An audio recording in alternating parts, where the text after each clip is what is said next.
Shannon, comme d'habitude, faisait le lit et nettoyait la chambre après que le visiteur ait quitté l'hôtel. Son service battait son plein et Shannon aimait travailler dans cet établissement, d'autant plus qu'elle était logée entre deux tâches. Shannon réfléchit aux événements tumultueux de sa vie. Il y avait de quoi réfléchir, car le destin n'avait pas été tendre avec elle. Shannon est née et a grandi dans un petit village, au sein d'une famille ordinaire et en difficulté financière. Son père travaillait à la scierie, tandis que sa mère était comptable. Leur repas se composait essentiellement de pâtes et de pommes de terre, avec des mets occasionnels réservés aux fêtes. Il n'était pas question de s'habiller à 20 ans ou de s'équiper des derniers gadgets. À l'école, Shannon et sa meilleure amie Lisa rêvent souvent de grandir, de terminer leurs études et de partir ensemble à la conquête de la capitale. Dans les rêves naïfs des filles, il y avait des princes riches et des emplois prestigieux, comme dans les films. Après tout, elles étaient toutes les deux jolies. Après avoir obtenu son diplôme, Lisa se précipite vers Shannon et s'exclame avec enthousiasme, « Eh bien, Shannon, j'ai trouvé un emploi dans la capitale, dans un nouveau café à la mode. Il m'embauche comme assistante de cuisine. Une amie de ma mère m'a aidée en me recommandant. Tu devrais venir avec moi, comme nous en avons rêvé. Ce sera plus amusant ensemble. Je suis sûre qu'ils t'engageront comme serveuse. Nous n'avons plus le choix. Tous les autres sont partis. Sommes-nous pires qu'eux? Que pouvons-nous faire ici? C'est une impasse. J'en ai assez de ces rues poussiéreuses, de ces gens étroits d'esprit et de ces ivrognes à l'entrée. La vie est tout à fait différente là-bas. Shannon est enthousiasmée par cette idée. Après le départ de son amie, elle s'adresse à ses parents. Maman, papa, je m'en vais. Lisa m'a proposé un travail au café de la capitale. Et elle insiste pour que je vienne avec elle. Nous pourrons peut-être y arriver et nous installer dans la grande ville. Me permettez-vous de partir? En apprenant cette nouvelle inattendue, sa mère s'est immédiatement mise à pleurer et a tenté de la dissuader. Oh, ma fille, à quoi penses-tu? Pourquoi veux-tu aller à la capitale? Je pensais que tu irais à l'école de couture dans une ville voisine, et qu'ensuite nous pourrions nous arranger pour que tu travailles dans un atelier de tailleur. Les couturières qualifiées sont toujours recherchées et tu ne seras pas sans le SOU.il vaut mieux rester ici. Au moins, tu n'auras pas faim et nous ne serons pas loin. Shannon se moque. Je ne veux pas de ton atelier de tailleur. Je ne veux pas vivre comme ça. Ce n'est pas pour moi. Non, j'ai pris ma décision et je pars. C'est un marécage, un cul-de-sac ici, rempli d'alcooliques et de retraités. Les jeunes partent pour de meilleurs endroits. Et moi, je veux essayer. J'ai déjà 18 ans, et c'est à moi de décider comment je vais vivre ma vie. Je vais me préparer avant que Lisa ne change d'avis. Shannon commence à fouiller dans ses documents et tombe par hasard sur son certificat d'adoption. Il indique clairement qu'elle n'est pas l'enfant biologique de ses parents. Elle avait été adoptée dans un orphelinat à l'âge de 3 ans. Sous le choc, Shannon est sortie du salon et a demandé à ses parents, « Maman, qu'est-ce que c'est? C'est vrai? Pourquoi ne m'avez-vous rien dit pendant tout ce temps? Comment avez-vous pu le faire? Quand j'étais petite, je vous ai demandé 100 fois à qui je ressemblais, et vous m'avez toujours dit que je ressemblais à ma grand-mère. » Que Dieu ait son âme. Sa mère se couvrit le visage de ses mains et pleura, tandis que son père commençait à tout expliquer. Ne juge pas une fille. Écoute-moi. Ta mère et moi désirions ardemment un enfant. Nous avons consulté d'innombrables médecins. Mais en vain. Le verdict était sévère. Nous n'aurions jamais d'enfant. Les années passaient vite et sans enfant, nous nous sentions incomplètes. Nous avons donc décidé d'adopter un bébé de l'orphelinat. Nous sommes entrés dans la salle de jeu et tu es venu vers nous en courant, en tendant les bras et en demandant, « Êtes-vous mon papa et ma maman, puis-je être votre fille ?» Nous avons tous pleuré. C'était un moment si émouvant. Depuis ce jour, nous sommes inséparables. Nous n'avons même pas pensé à quelqu'un d'autre. Certes, nous ne sommes pas millionnaires et nous vivons modestement, mais nous t'aimions de tout notre cœur. Nous nous sommes sacrifiés pour que tu sois aussi bien habillé que n'importe qui d'autre. Pensais-tu vraiment que ta vie aurait été meilleure si tu étais resté à l'orphelinat? Pourquoi ne te l'avons-nous pas dit? Parce que nous ne t'avons jamais considéré comme une enfant adoptée. Tu es notre fille et c'est tout. Nous t'attendrons toujours et nous t'aimerons toujours. Shannon éprouve un profond sentiment de honte. Son père avait raison. Les parents ne sont pas ceux qui donnent naissance et abandonnent, mais ceux qui élèvent et aiment. Elle avait toujours ressenti l'amour de ses parents et maintenant, c'était clair pour elle. Shannon s'approcha de ses parents et les embrassa. Tu as raison, papa. Je suis désolée de m'être emportée. Cette nouvelle m'a fait un choc et je n'avais jamais imaginé que je serais adoptée. Merci de m'avoir élevée et aimée. Vous n'avez jamais été et ne serez jamais des étrangers pour moi. S'il vous plaît, soutenez-moi et permettez-moi de partir. Je ne suis pas simplement à la recherche d'une issue facile ou d'un bon emploi. Je veux faire l'expérience d'une vie meilleure. Les parents de Shannon ont accepté sa décision le cœur lourd. Ils lui ont donné toutes leurs petites économies, en espérant qu'elles suffiraient à couvrir ses premiers besoins. Shannon et Lisa se sont donc lancés à la conquête de la capitale. Au début, tout se passe bien. Shannon a été embauchée comme serveuse et elle et les filles ont loué un appartement de 2 chambres. La vie était passionnante. Malgré l'épuisement dû aux longues journées de travail, les filles rêvaient toujours de trouver leur prince. Un jour, un prince entra dans leur café. Shannon remarqua chaque détail de ses traits alors qu'il se coiffait négligemment, s'asseyait, souriait avec charme et la regardait directement. Je suis prêt à commander, dit-il. Shannon n'a pas marché, elle a flotté. Pour une raison ou une autre, ce jeune homme élégant et bien habillé a instantanément attiré son attention. Elle l'a servi gracieusement, en lui donnant la priorité sur les autres clients. Lorsqu'il est parti, elle a trouvé une note sur une serviette de table, rédigée à la main. Je vous attends demain à 20h précise à l'entrée du café. J'espère vous voir, ma reine. Shannon faillit sauter de joie. Bien sûr, le lendemain, elle arriva à l'endroit désigné à l'heure dite. Malgré ses doutes, elle ne pouvait pas laisser passer l'occasion de mieux le connaître, même si son amie Lisa l'avait mise en garde. Où vas-tu? Tu ne le connais pas du tout. Et si c'était un fou ou un maniaque? Tu n'as pas peur des dangers potentiels? Mais Shannon pensait que c'était un type formidable et qu'elle ne pouvait pas laisser passer une telle occasion. Alors qu'elle était nerveuse et réfléchissait, une voiture de luxe s'arrêta devant le café et son prince en sortit et lui tendit la main. Bonjour, ma reine. Prenez place dans la voiture. Je m'appelle Kyle et je suis heureux que vous ayez décidé de venir. Je vous promets une journée inoubliable. Notre premier rendez-vous sera mémorable. Rougissante, Shannon monte dans la voiture et ils partent. Pas n'importe où, mais à un concert d'un groupe de jeunes à la mode. Il était presque impossible d'obtenir des billets, car ils étaient chers et vendus à l'avance. Shannon n'avait jamais ressenti de telles émotions lors d'un concert. Entourée d'une foule de fans, elle a ressenti l'ambiance des vacances et avait le plus beau des hommes à ses côtés. L'histoire d'amour avec Kyle progresse rapidement. Shannon était aux anges. Après tout, elle n'avait jamais reçu de fleurs auparavant.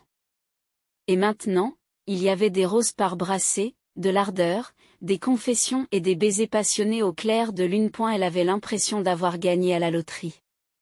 Peu après, Kyle a demandé Shannon en mariage et ils se sont officiellement fiancés. Après les fiançailles, Kyle a invité la mariée à vivre ensemble, ce qu'elle a accepté. Shannon espérait qu'il leur louerait immédiatement un logement séparé, mais le jeune homme était heureux de vivre dans l'immense maison de ses parents et, jusqu'à présent, il n'était pas pressé de résoudre ce problème. Sauf que sa mère n'était pas enchantée par l'idée, elle considérait Shannon comme une provinciale de pacotille. Pas digne de leur fils. Shannon a également ressenti de la froideur de sa part, mais a néanmoins décidé de déménager. Kyle l'a également persuadé de quitter son emploi au café. Chérie, pourquoi voudrais-tu travailler là-bas? Ma famille a assez d'argent pour subvenir à nos besoins. Nous n'aurons besoin de rien. En plus, je suis jaloux et je ne veux pas que d'autres hommes te regardent, tu es à moi et à personne d'autre. Tu comprends? Après avoir tout entendu, List commença à se disputer avec Shannon. C'était la première fois qu'elle se disputait comme des folles. Shannon, qu'est-ce que tu fais? Reprends tes esprits. Pourquoi quittes-tu ton travail? C'est un travail normal qui paie bien. Qui te permet d'avoir toujours de l'argent en poche et de recevoir des pourboires corrects. Tu ne te rends pas compte que vivre sous le même toit que les parents de ton fiancé et dépendre d'eux est une idée insensée? Pourquoi Kyle ne vous épouse-t-il pas maintenant? Vous auriez alors été sa femme légitime. Et maintenant, vous n'êtes qu'une invitée. Tu pourrais être expulsé en 1 minute. Tu es stupide, Shannon. Tu le regretteras plus tard. Shannon s'offusque de son ami et tente de justifier ses décisions. Tu es juste jalouse de mon bonheur, n'est-ce pas? Eh bien, je vivrai dans un manoir pendant que tu travailleras dans la cuisine. Mon Kyle m'aime et ne me fera jamais de mal. Je ne pensais pas que tu pouvais être aussi méchante, Lisa. Shannon imagine un avenir rempli de bonheur avec son amant. Elle aiderait à la maison, accueillerait son bien-aimé à son retour du travail, regarderait des films romantiques ensemble, irait se promener et ferait cela tous les jours. Et elle est certain qu'un mariage aura lieu bientôt puisque son bien-aimé lui a offert une bague de fiançailles.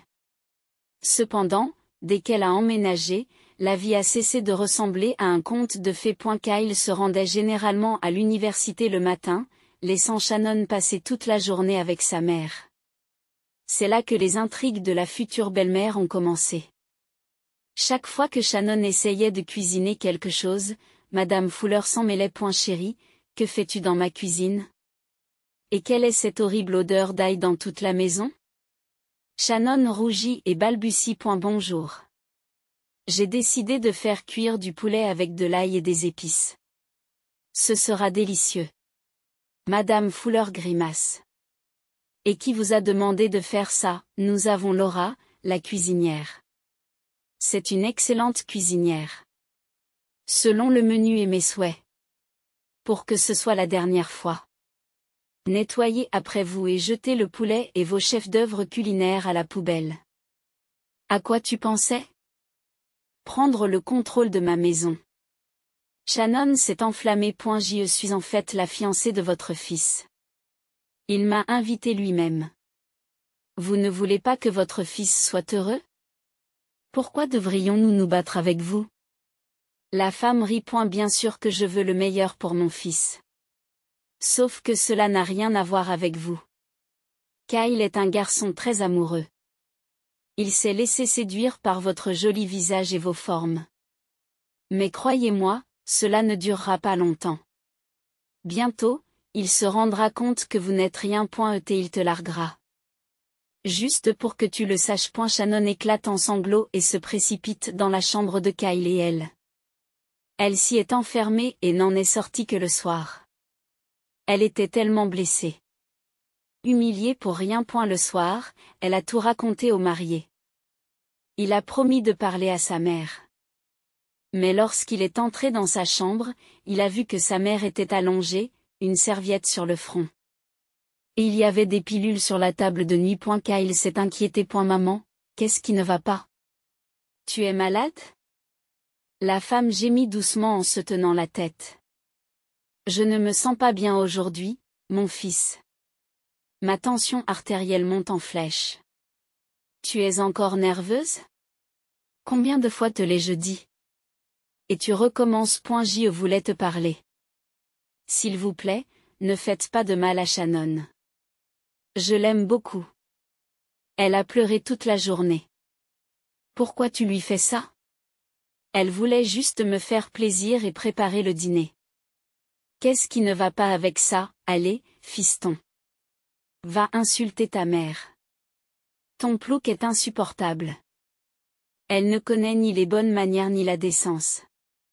Pour ton information, tout ce que j'ai fait, c'est lui demander de nettoyer derrière elle. Vous auriez dû voir le désordre qu'elle a mis dans la cuisine. Il a fallu 1 heure à la pauvre Laura pour nettoyer après eux. Elle est le point des telles querelles commencèrent à se produire presque quotidiennement.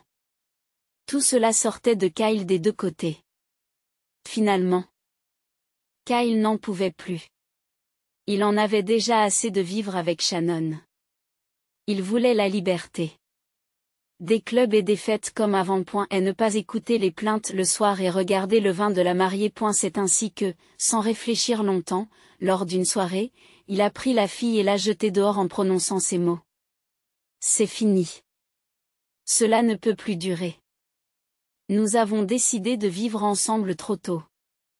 Nous ne sommes pas prêts pour la vie de famille. Désolé, mais il vaut mieux rompre. Préparez vos affaires. Je vous appelle un taxi. Et la jeune fille était sous le choc. Elle sanglote et supplie son fiancé de revenir à la raison. Elle pleurait en disant qu'elle n'avait nulle part où aller et qu'elle avait perdu son travail à cause de lui. Mais Kyle n'a fait que se mettre en colère. Écoute, Shannon. Cela ressemble déjà à du chantage. Tu m'entends? Je ne veux plus vivre avec toi. Tu trouveras bien quelque chose.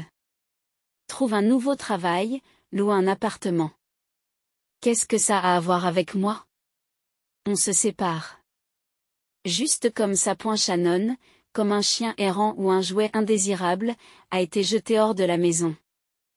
Le chauffeur de taxi, voyant l'état de la pauvre fille, n'en pouvait plus et lui a demandé où l'emmener et ce qui s'était passé. Shannon lui a tout raconté. Elle n'avait rien à perdre. Je m'en fiche. Emmenez-moi où vous voulez tant que c'est loin d'ici. J'ai perdu mon travail. Je n'ai nulle part où vivre. Et maintenant, mon fiancé m'a quitté et m'a jeté dehors.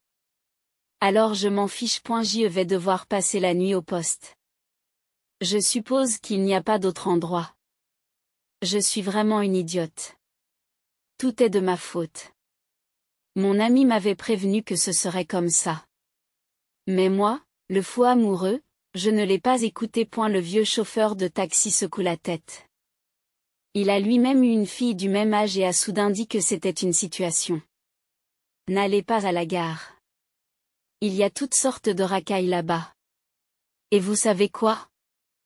J'ai été généreusement payé. Je vous laisse un peu d'argent pour une nuit à l'hôtel. Et le matin, essaie de trouver du travail là-bas. Tu peux aussi y vivre. S'ils te prennent comme femme de ménage, c'est une bonne option pour toi. Ne sois pas aigri. Ça va s'arranger. Shannon regarde l'homme avec reconnaissance.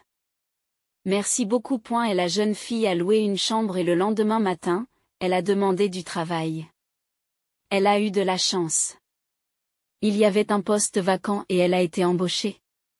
Même avec un logement.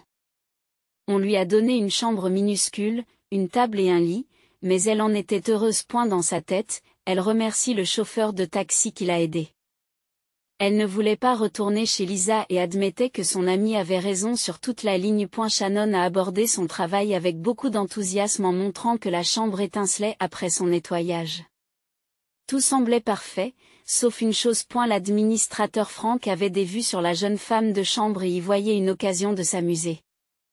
Cependant, Shannon a rapidement repoussé ses avances, ce qui l'a rendue amère et l'a poussée à trouver un moyen de se débarrasser d'elle. De plus, Shannon a remarqué que Frank emportait chez lui divers articles de l'hôtel tels que des produits de nettoyage, des serviettes, des pantoufles et des peignoirs. Avec sa simplicité naïve, elle a commencé à poser des questions gênantes. Pourquoi sommes-nous si rapidement à court de produits d'entretien?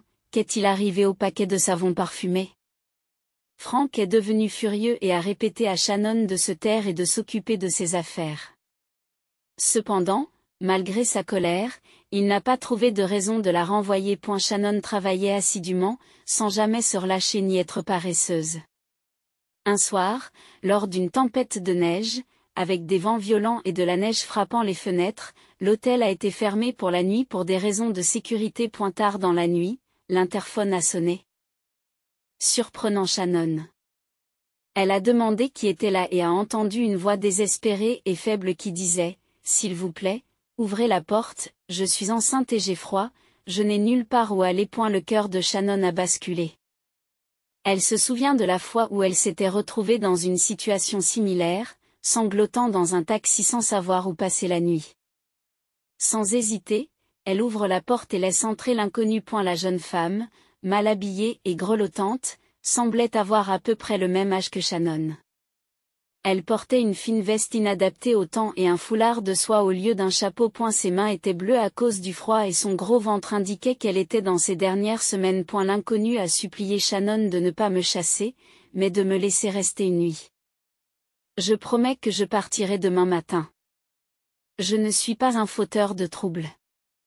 Mon propriétaire a augmenté le loyer et quand j'ai demandé plus de temps, il m'a jeté dehors. Shannon éprouve une immense sympathie pour la pauvre fille et s'apprête à la laisser rester lorsque l'administrateur se précipite, voyant la situation, se met immédiatement à crier. Et elle gronde sévèrement Shannon en lui disant « Vous avez perdu la tête, comment avez-vous pu laisser entrer cette mendiante sans argent, c'est un hôtel respectable, pas un refuge pour sans-abri, dites-lui de partir. » Immédiatement. Frank a poussé la malheureuse hors du hall et Shannon pouvait l'entendre la réprimander pendant qu'elle partait. 15 minutes plus tard, lorsque Frank est rentré chez lui, Shannon a discrètement ouvert la porte d'entrée, espérant que la fille n'était pas allée trop loin.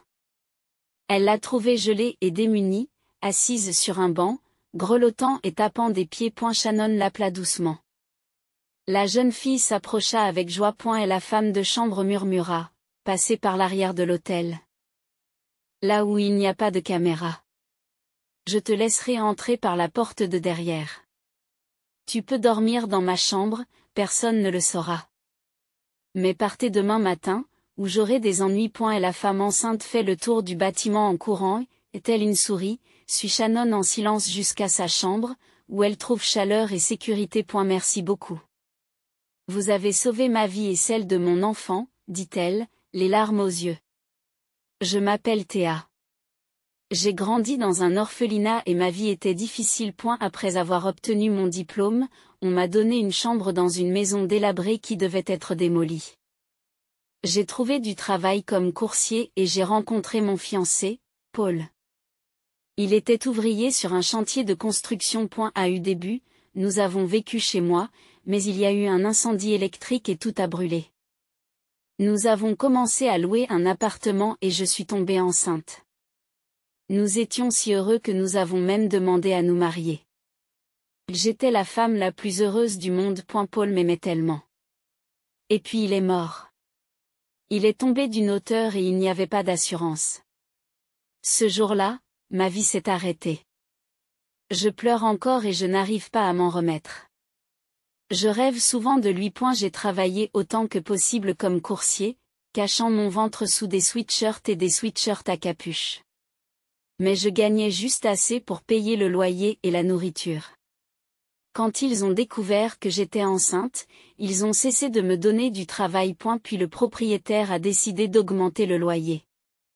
Il s'est mis en colère lorsque je n'ai pas pu payer un mois de loyer et m'a jeté à la rue. Et quelqu'un m'a suivi. Récemment, j'ai échappé de peu à une voiture. C'était clairement intentionnel. Je traversais la rue lorsque la voiture a foncé sur moi. J'ai réussi à m'écarter de la route. Dans une ruelle sombre, 2 types portant des sweats à capuche m'ont encerclé. Ont sorti un couteau et ont essayé de me voler mon sac. L'un d'eux avait un dragon tatoué sur le cou. Heureusement, le concierge les a fait fuir. Grâce à lui, je suis encore en vie. Je ne comprends rien. Pourquoi tous ces malheurs me sont-ils arrivés et pourquoi? J'ai tellement peur. Je suis seule au monde. Je n'ai jamais rien fait de mal à personne. Pour vous dire la vérité, quand cet homme m'a poussé hors de l'hôtel, je n'ai voulu aller nulle part. J'ai pensé qu'il serait plus rapide de geler et de mourir sans souffrir. Je n'ai plus la force de me battre. Shannon se contente de secouer la tête et, pendant ce temps, fait chauffer du thé et prépare des sandwichs à la saucisse. Elle les tendit à la femme enceinte et lui dit, « Ne pleure pas, Théa. Prends-les. Mange-les. Tu en as besoin. Prends du thé chaud. Il vous réchauffera plus vite. Vous avez dû sérieusement croiser le chemin de quelqu'un. Vous devriez peut-être aller voir la police. Couchez-vous sur mon lit. Je dormirai par terre. Nous nous entendrons bien. Je comprends et je sympathise avec vous. J'ai moi-même été dans la rue. Je ne voulais pas vivre non plus. Mon fiancé m'a quitté. Mais des personnes bienveillantes m'ont aidé. Et je m'en suis progressivement sortie. Je suis passée à autre chose. Je suis moi-même sans domicile fixe. Je vis dans un hôtel ici. Maintenant, allons nous coucher. Je dois me lever tôt demain. Et 1 heure le matin en vaut 2 le soir. Bonne nuit. Mais le matin, il y eut un énorme scandale. Frank était venu tôt pour une inspection et avait été immédiatement informé que Shannon avait laissé cette maudite mendiante entrer dans sa chambre et l'Y avait laissé toute la nuit. Frank n'attendait que ça. C'est le moment. Le bon moment. Il a fait irruption dans la chambre de Shannon sans frapper et s'est mis à crier « Sortez !» Tous les deux. « Shannon, tu es virée. Vous recevrez votre salaire du service comptabilité. C'est du jamais vu. Ce n'est pas assez que nous vous ayons accueilli. Mais vous pensez que c'est normal de faire venir toutes sortes de sans-abri minables. Quelle réputation aurons-nous après cela? Les gens décents séjournent dans notre hôtel et les gens comme vous ont leur place dans une maison d'hébergement. Et toi, future maman, lève-toi aussi en sortant. Sinon, tu accoucheras ici et nous aurons des problèmes. Shannon a pleuré, l'a supplié de l'épargner, a juré que cela ne se reproduirait plus. Mais Frank n'en démord pas. Il lui a donné la moitié d'un mois de salaire et l'a licencié. Les 2 filles marchent mollement jusqu'à l'arrêt de bus et pleurent, chacune à sa manière. Théa gémit. Pardonne-moi, Shannon. C'est à cause de moi. Maintenant, tu n'as nulle part où dormir. Tu as perdu ton travail. Je suis tellement gênée devant toi. Shannon se dit, j'ai fait une bonne action. J'ai aidé une femme dans le besoin. Mais maintenant, j'ai un problème à cause de ça. Je suis toujours à la recherche de ma propre aventure. Quel genre de personnage stupide suis-je? Je me sens toujours désolée pour tout le monde. Mais elle a répondu à voix haute. Je vais aller voir mes amis. Je vais rester ici un moment. Et si je ne trouve pas d'autre travail, je retournerai dans le village de mes parents.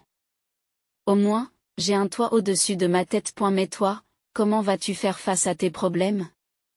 Je n'ose même pas imaginer. Tu vas bientôt avoir un bébé. Shannon regarde Théa, qui tremble de froid. Et sans réfléchir, elle sort de son sac l'argent que Frank lui a donné. Elle garda quelques billets pour elle et tendit le reste à Théa. Tiens, prends-le. Ça te sera utile. C'est assez pour 1 mois de loyer pour une chambre. Je regrette de ne pas avoir plus aimé mon chapeau. Vous ne devez pas prendre froid. Et j'ai une capuche chaude de toute façon. Bon, il faut que j'y aille. Mon bus est là. Au revoir. Théa. Bonne chance à toi. Les filles se sont serrées dans les bras comme de vieilles amies et ont fait leurs adieux. Shannon est arrivée chez Lisa. Qui l'a laissée entrer? Mais avec déplaisir. Et quand elle entendit parler de ses aventures, elle s'exclama, « Oh, Shannon, tu es vraiment une idiote. Tu as fait un tel gâchis. Tu as perdu ton 2e emploi dans la capitale. Mais dis-moi, qui est cette fille pour toi? Pourquoi l'as-tu accueillie? Tu lui as même donné ton dernier argent. Comment vas-tu vivre ta vie? Quant à ton fiancé, je t'avais prévenu que cela arriverait. Quand allez-vous vous réveiller? Au fait, la propriétaire m'a déjà trouvé un 2e locataire. Elle emménagera bientôt. Je ne peux donc pas vous garder ici longtemps. Je suis désolée. Shannon remua le thé dans son verre, réalisant que son amie avait raison sur toute la ligne. Mais elle ne pouvait pas laisser une fille enceinte se geler dehors et dormir profondément elle-même. Elle est comme ça. Shannon soupira lourdement et répondit, « Je comprends. Je t'ai accablée comme une boule de neige. Je vais essayer de trouver un travail et un logement dès que possible. Je vais commencer à passer des coups de fil dès maintenant. 2 semaines passent, mais Shannon ne trouve pas de travail, pas même comme serveuse.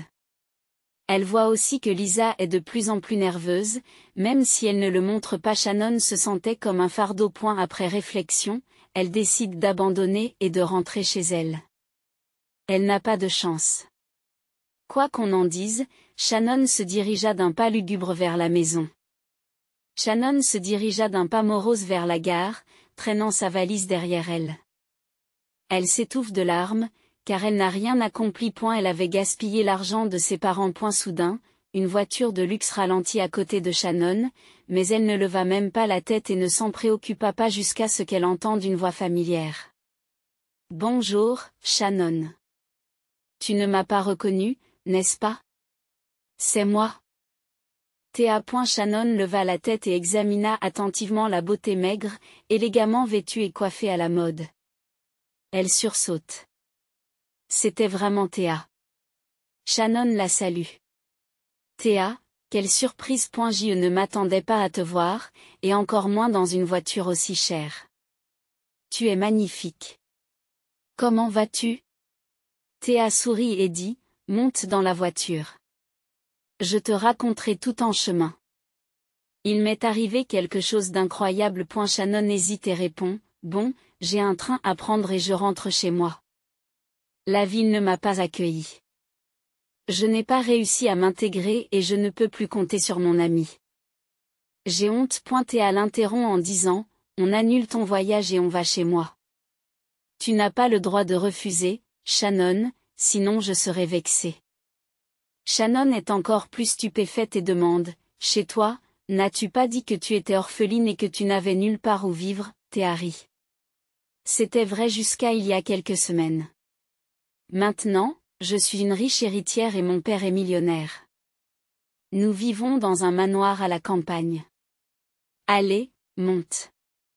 Je n'aime pas discuter dans l'allée. Incapable de résister à l'offre, Shannon monte dans la voiture en se disant, de toute façon, je n'ai rien à perdre. Quelle différence cela fait-il que je parte?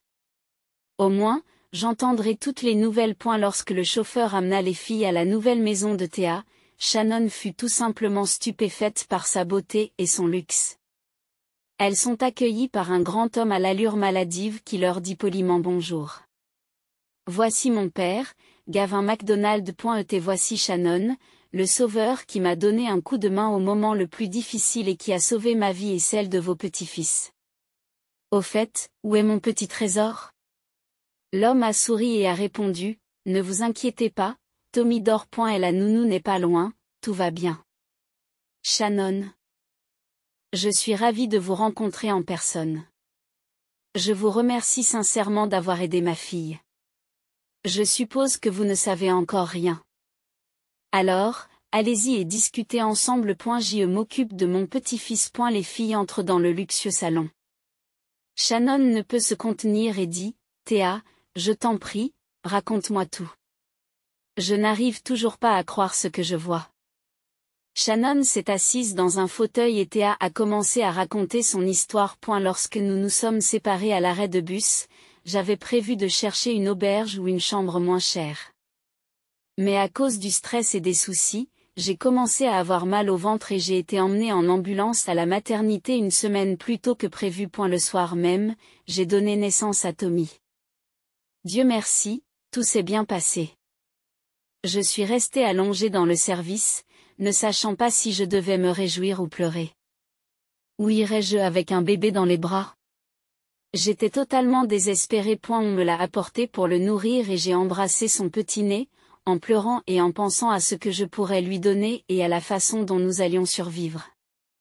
Pas de poussette, pas de couche, pas de toit au-dessus de nos têtes. Et puis, le lendemain matin, un vieil homme est venu dans ma chambre avec des fleurs. Il avait l'air si frêle et si pâle. Il a dit, je m'appelle Gavin MacDonald. Je suis désolé, ma fille, mais je suis ton père. J'ai été choquée, bien sûr. Il m'a dit qu'il était un riche homme d'affaires. Il avait construit tout un empire commercial à lui tout seul. Au départ, il n'était qu'un simple vendeur ambulant. À l'époque, il était fiancé à une gentille fille simple, nommée Marcy. Ils s'aimaient. Elle venait d'une famille pauvre, mais était gentille, sympathique et très douce. Elle espérait un mariage rapide, mais les choses se sont passées différemment. Mon père a eu des problèmes avec la mafia. Et ce fut une période difficile. Il a dû s'enfuir. Il a donc coupé tous les ponts avec sa bien-aimée d'un seul coup. On peut dire qu'il l'a trahi et qu'il a disparu de sa vie sans aucune explication. Et elle ne voulait pas la mêler à ses problèmes. Il a décidé que c'était mieux pour tout le monde. De nombreuses années se sont écoulées depuis. Papa a monté une entreprise prospère et sa carrière était en pleine ascension. Il a épousé une autre femme. Sa nouvelle épouse avait déjà un fils nommé David. En apparence, il semblait mener une vie agréable. Mais au fond, mon père ne l'a jamais vraiment aimé. Il a simplement décidé de se conformer aux attentes de la société. Mon père subvenait entièrement aux besoins de la famille. Sa femme n'a jamais eu à travailler de sa vie. Elle traitait David comme s'il était le sien et essayait de lui donner ce qu'il y avait de mieux. Cependant, David a toujours eu une attitude froide envers son père et ne l'aimait pas. Au fil des ans, le cœur de mon père a toujours été chargé de regrets. Il pensait souvent à Marcy, la femme qu'il avait maltraitée. Il savait que personne ne l'avait jamais vraiment aimé, sauf elle. Mais le gâchis de son entreprise a eu raison de lui, le consumant complètement. Il y a 6 mois, il a reçu une nouvelle dévastatrice. Une maladie en phase terminale, sans aucune chance de guérison. C'était une maladie cruelle, qui rendait l'argent impuissant. C'est à cette époque que la véritable nature de sa femme et de son beau-fils s'est révélée. Ils se sont montrés sous leur vrai jour, attendant avec impatience sa mort pour pouvoir s'emparer rapidement de ses millions. Sa santé déclinant, il se retrouve seul et abandonné, personne ne voulant s'occuper de lui. C'est dans ce moment sombre qu'il a décidé de rédiger un testament. Au milieu de la détérioration des relations familiales, les pensées de mon père reviennent à Marcy. Il s'interrogeait sur sa vie. Se demandait si elle s'était mariée ou si elle avait eu des enfants. Grâce à des détectives, il a découvert que Marcy était décédée tragiquement pendant l'accouchement et que leur enfant avait été placé dans un orphelinat. Bien qu'attristé par la perte de sa bien-aimée, mon père s'est accroché à l'espoir d'avoir un enfant biologique. Les détectives ont fini par me retrouver, mais cela a pris du temps. Conscient que le temps ne jouait pas en sa faveur, mon père m'a inscrite sur son testament. L'entreprise a été léguée à son beau-fils. Sa femme a bénéficié d'avantages à vie et j'ai hérité de tous les biens et comptes. Cependant, le beau-fils rusé a eu vent du testament et a soudoyé un notaire corrompu pour qu'il révèle le contenu du testament. Elle a partagé l'information avec sa mère et ils ont élaboré un plan pour me trouver et m'éliminer, craignant que je n'hérite de tout. Je me souviens m'être senti suivi cette nuit-là, alors que le beau-fils de mon père me poursuivait dans la ruelle, essayant de se débarrasser de moi. Il a même essayé de m'écraser avec une voiture. C'est par miracle que j'ai survécu. Finalement, mon père m'a trouvé à l'hôpital et est venu me rendre visite. Lorsque je suis sorti de l'hôpital, il m'a accompagné et c'est là que j'ai vu mon demi-frère pour la première fois. En le regardant, j'ai réalisé avec horreur qu'il s'agissait de la même personne qui m'avait tendu une embuscade dans la ruelle. Son tatouage le trahissait. J'ai immédiatement fondu en larmes, effrayé, et j'ai tout confié à mon père. Mon père a démasqué les méchants, et maintenant David et sa mère font l'objet d'une enquête. J'espère qu'ils recevront la punition qu'ils méritent et qu'ils n'échapperont pas à la justice. C'est ainsi que les choses se sont passées. Papa, Tommy et moi vivons maintenant dans ce manoir. Je suis comblé de bonheur. J'ai versé tant de larmes à l'orphelinat, aspirant à un foyer, à un père et à une mère, comme tout le monde.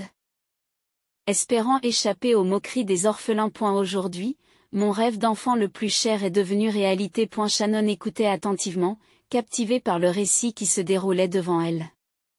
On aurait dit un roman policier ou une série télévisée. Une telle chose pourrait-elle vraiment se produire dans la vie réelle? Elle félicite Théa et s'étonne de la chance qu'elle a eue de retrouver son père et d'hériter d'une fortune aussi soudaine. Shannon partagea également sa propre histoire, expliquant qu'elle aimait ses parents adoptifs, mais qu'elle désirait ardemment découvrir ses racines et le sang qui coulait en elle. Théa embrassa chaleureusement son amie. Ne sois pas triste, Shannon.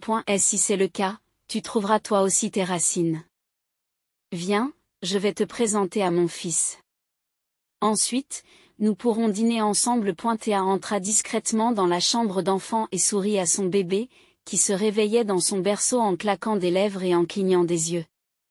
Shannon ne peut s'empêcher de sourire devant ce spectacle adorable. Théa proposa à Shannon de prendre le bébé dans ses bras, ce qu'elle fit avec précaution, en le berçant doucement. Le petit Tommy grogna et fronça le nez de satisfaction. Théa le reprit et il s'installa immédiatement, se couvrant les yeux. C'est un moment qui fait chaud au cœur. Plus tard, ils ont dîné dans la salle à manger et Shannon s'est sentie étonnamment à l'aise et bien accueillie dans cette maison. Le père de Théa s'est révélé être un homme agréable et intéressant, rayonnant de chaleur et de gentillesse. Son amour pour Théa et sa petite-fille était évident. Et elle a raconté comment il avait retrouvé sa fille et a exprimé des remords pour les années perdues avec sa femme cupide et son beau-fils mal-aimé. Monsieur MacDonald était faible, les yeux enfoncés. Et elle pouvait à peine marcher et s'en alla bientôt dans sa chambre en disant « Tu ne le croiras pas, Shannon ? Mais Théa et mon petit-fils ont fait un miracle sur moi. Lorsque j'ai appris mon diagnostic, je me suis complètement effondrée. Je n'arrivais même pas à sortir du lit. Pour être honnête, je ne voulais même plus vivre. Ma femme riait ouvertement et mon beau-fils devenait grossier. Il n'avait aucune intention de s'occuper de moi. Tout ce que je voulais, c'était mourir rapidement et échapper à la douleur et au désespoir. Mais lorsque les détectives m'ont informé de l'existence de ma fille biologique, j'ai immédiatement ressenti une lueur d'espoir. Tenant Tommy dans mes bras, j'ai décidé de me battre jusqu'au bout. Je suis actuellement en chimiothérapie. Le fait que je sois à nouveau sur pied est un véritable miracle. Ma fille prend bien soin de moi et sa sollicitude me touche énormément. Shannon, s'il vous plaît, ne vous précipitez pas pour partir. Que feriez-vous au village? De plus, ma fille et moi avons décidé de t'aider à t'installer dans la capitale. Elle vous expliquera tout plus tard. Pour l'instant, j'ai besoin de m'allonger et de faire une sieste. Les amis bavardèrent longtemps, s'occupèrent de Tommy et se retirèrent dans leur chambre très tard. Shannon n'avait pas connu un sommeil aussi paisible et reposant depuis longtemps. À un matin, elle fut réveillée par Théa, qui lui parla mystérieusement. « Lève-toi, dormeuse. De grandes choses nous attendent. » J'ai demandé à la nounou de garder Tommy quelques heures avant de le nourrir.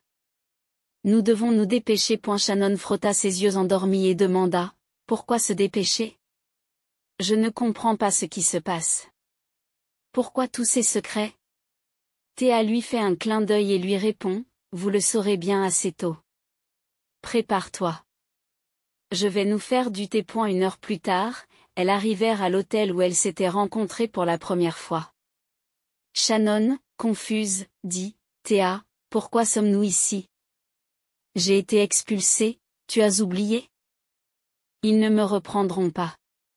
J'en suis sur. J'imagine les choses désagréables que l'administrateur Frank a dites au directeur. Son ami s'obstine à la conduire à l'intérieur et lui sourit d'un air énigmatique. Elles entrèrent dans le bureau du directeur, qui était vide. Théa dit, « Asseyez-vous. C'est maintenant ton bureau. Je trouve que c'est un espace de travail agréable. Mon père et moi avons acheté cet hôtel. Et maintenant, vous en êtes le propriétaire légitime. Tu penses toujours que tu ne devrais pas rester dans la capitale? » Shannon est choquée. Les larmes lui montent aux yeux. Elle s'exclame, « Théa, c'est une blague? Tu me fais une farce? Je n'arrive pas à y croire. » Son ami lui a montré les documents et lui a dit, « Nous allons tout finaliser aujourd'hui. C'est pour ça que je te cherchais. Shannon, c'est ma façon de te remercier. Quand tu étais sans abri et sans le sou, tu m'as aidé de façon désintéressée au moment où j'en avais le plus besoin. Tu as sauvé un étranger de la mort sans hésiter. C'est pourquoi je vous suis reconnaissant. Mon cher, il n'y a personne comme toi dans le monde. Je vous remercie. Je crois que vous serez un grand leader. Honnête et juste. Alors, allez-y. Je vous souhaite bonne chance. Shannon se précipite pour serrer son ami dans ses bras et lui murmure, « Merci, Théa. Je ne l'oublierai jamais. On peut commencer demain? La première chose que je veux faire, c'est me débarrasser de cet odieux réceptionniste. Je l'ai vu tout voler, même le papier toilette. Je n'ai pas besoin de ce genre de personnel. Shannon a pris les choses en main sérieusement. Elle a réorganisé l'ensemble du personnel en ne conservant que les meilleurs employés. Elle examine attentivement tous les rapports et reste souvent tard sur son nouveau lieu de travail. Le personnel la regarde avec respect, désireux de lui faire plaisir. Frank a plaidé à plusieurs reprises pour l'indulgence et pour être réembauché, mais Shannon est restée ferme. Au début, c'était un défi pour elle, mais elle avait peu d'expérience dans le monde des affaires et demandait souvent conseil à Monsieur McDonald. Et elle lui a patiemment et méticuleusement tout expliqué, sans jamais s'énerver ou se mettre en colère, et très vite, les affaires ont démarré. Shannon a engagé un chef professionnel pour le mini-café et a commencé à servir des plats délicieux et exquis. Ils ont également créé un salon confortable où les clients peuvent se détendre, prendre une tasse de café et discuter. Des réductions ont été proposées aux clients réguliers et un site web a été créé pour permettre de réserver des places à l'avance. Ces efforts ont porté leurs fruits et il n'y a plus eu de chambres vacantes. Et la vie de Shannon a été transformée, peinte de couleurs vibrantes et nouvelles. Thea et elle sont devenues les meilleures amies du monde et Shannon est devenue la marraine de Tommy. Shannon gagne un revenu décent, loue un appartement et envoie une importante somme d'argent à ses parents d'accueil. Au début, sa mère est inquiète. « Ma fille, dis-nous la vérité. Où as-tu trouvé tout cet argent ? C'est étrange. Tout d'un coup, tu as un ami riche qui te fait diriger l'hôtel. On dirait un conte de fées. Nous sommes ravis, ma chère. » Shannon rit au téléphone et répond, « Maman, quand t'ai-je déjà menti ? Tout est vrai. J'ai moi-même du mal à y croire. Sois heureuse pour moi. » Pendant tout ce temps, Monsieur McDonald avait suivi un traitement avec persévérance. Un jour, Thea lui a dit que Shannon voulait savoir quelque chose sur ses parents. L'homme d'affaires réfléchit un instant et répond, « Vous savez quoi, permettez-moi d'impliquer à nouveau mon équipe. » Ils peuvent chercher dans les archives de l'orphelinat où Shannon était avant d'avoir une nouvelle famille. Une semaine plus tard, la vérité choquante a été révélée.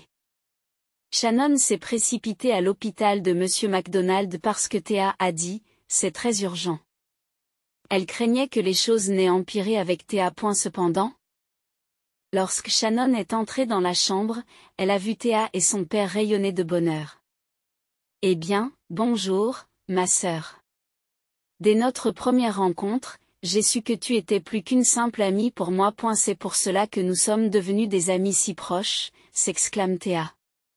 Tu as toujours rêvé de savoir à qui appartenait le sang qui coule dans tes veines, n'est-ce pas ?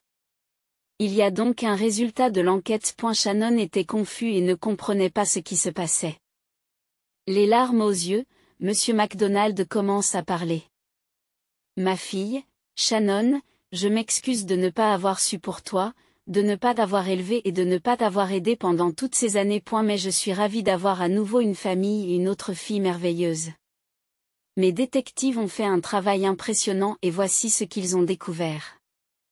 Il s'avère que Marcy a donné naissance à des jumeaux, toi et Thea. Mais elle est morte pendant l'accouchement et ils ont commencé à chercher des parents. Ils ont trouvé une vieille grand-tante qui a eu pitié d'eux et a adopté l'un des bébés. Ce bébé s'appelait Shannon. Malheureusement, elle n'a pas pu t'accueillir à cause de ton âge et tu t'es retrouvée dans la maison des bébés. Mais la parente âgée n'a pu s'occuper de Shannon que pendant 1 an avant de mourir d'une crise cardiaque. C'est ainsi que tu t'es retrouvée dans un autre orphelinat. Le destin vous a séparés pendant de nombreuses années et c'est entièrement de ma faute. J'ai abandonné Marcy comme un lâche et un vaurien et je me suis enfuie en ne pensant qu'à moi. Aujourd'hui, je réalise la portée de mes actes. Si j'avais été là, sa vie et la mienne auraient pu se dérouler très différemment.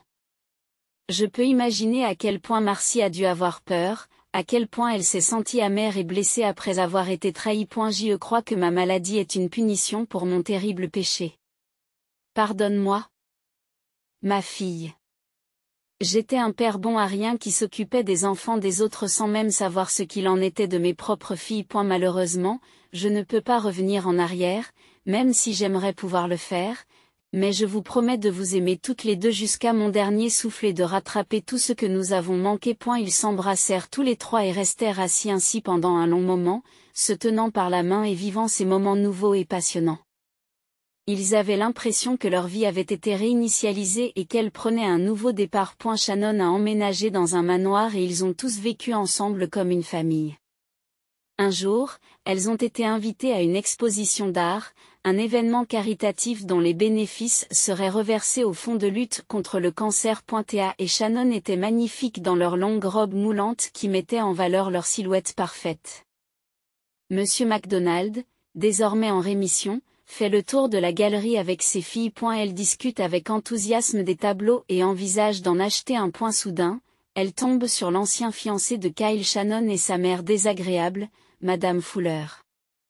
Monsieur MacDonald, qui connaissait cette famille, les a salués poliment en disant « Bonjour à tous. Permettez-moi de vous présenter mes filles chères et bien-aimées, Théa et Shannon. Au fait, Madame Fuller, avez-vous décidé d'initier votre fils à l'art? C'est louable. Regardez, les filles, c'est un beau parti. Il est grand et beau. » Plaisante l'homme d'affaires. Shannon sentit un frisson lui parcourir l'échine. Elle avait tellement envie de dire des mots désagréables à Kyle et à sa mère, qu'au lieu de cela, elle sourit avec charme et répondit avec désinvolture. Malheureusement, papa, Kyle n'est pas du tout mon genre. Que quelqu'un d'autre ait un tel trésor ou qu'elle soit une épouse chanceuse. Le marié est beau et la belle-mère est un amour, n'est-ce pas? Sur ce, Shannon et Théa s'éloignent, continuant à admirer l'œuvre d'art. Madame Fuller murmure avec colère, eh bien, regardez cette femme insolente. Elle nous a humiliés toutes les deux. Je pensais qu'elle était déjà partie dans son village. Mais voilà que la nouvelle tombe. C'est la fille d'un millionnaire. C'est incroyable. Qui l'aurait su, nous serions si riches maintenant, étant apparentés à une personne si importante. Kyle, tu m'entends au moins? Pourquoi es-tu figé comme une statue? Va les rattraper et essaie de faire un autre mouvement pour cette chute. Tu l'as fait la première fois. L'homme était furieux. Maman, laisse-moi tranquille. Au fait, si tu n'avais pas été là, Shannon et moi serions mariés depuis longtemps. J'en ai marre de tes peintures ennuyeuses. Je rentre à la maison. J'ai besoin d'être seul. Kyle rentra chez lui, s'enferma dans sa chambre et but du cognac directement à la bouteille. En voyant Shannon si belle et si heureuse aujourd'hui, il réalisa soudain à quel point il avait été idiot d'écouter sa mère et de rejeter sa fiancée. Il s'aimait vraiment et sincèrement. Et la façon dont elle le regardait aujourd'hui, votre rien n'était clair dans ses yeux. Et le pire, c'est qu'elle a raison. Avait-il le droit de faire ça à la fille qu'il aimait? Shannon croyait en lui. Elle a démissionné de son travail et quitté son appartement. Il lui a promis de ne pas la trahir et d'être là pour elle. Et que s'est-il passé? Il l'a jetée dehors, sans argent et sans endroit où aller. Il a continué à vivre tranquillement en s'amusant avec les prochaines filles vides qui lui tournaient autour par paquets. Kyle se sentait en colère contre lui-même et regrettait ses actes. Il se rendit compte qu'il n'y avait rien à faire. Il était trop tard. Théa et Shannon, qui avaient toutes deux connu la trahison et des relations difficiles avec les hommes, décidèrent de prendre leur temps avant de s'engager avec quelqu'un d'autre. Elles ont simplement profité de la vie. Elles ont retrouvé et restauré la tombe de leur mère, lui ont commandé une belle pierre tombale et s'y sont rendues fréquemment pour rendre hommage à la femme qui leur a donné la vie. Shannon, Théa et leur père biologique ont rendu visite aux parents adoptifs de Shannon. Monsieur MacDonald n'a jamais cessé de remercier ces gens simples d'avoir recueilli Shannon à l'orphelinat et de lui avoir donné le confort et la chaleur d'un foyer que l'argent ne peut pas acheter. Les parents étaient à la fois heureux et tristes, disant constamment « Ne nous oublie pas, ma fille. Viens nous rendre visite plus souvent. Souviens-toi que nous t'attendrons toujours et que nous t'aimerons quoi qu'il arrive. Sois heureuse, ma fille. C'est tout ce qui compte pour nous. Nous espérons que tu te marieras bientôt et que tu nous donneras un petit enfant. » Ils se sont ensuite tous assis à table, ont déjeuné et dégusté du thé et des gâteaux. Le père adoptif de Shannon a pris Tommy dans ses bras.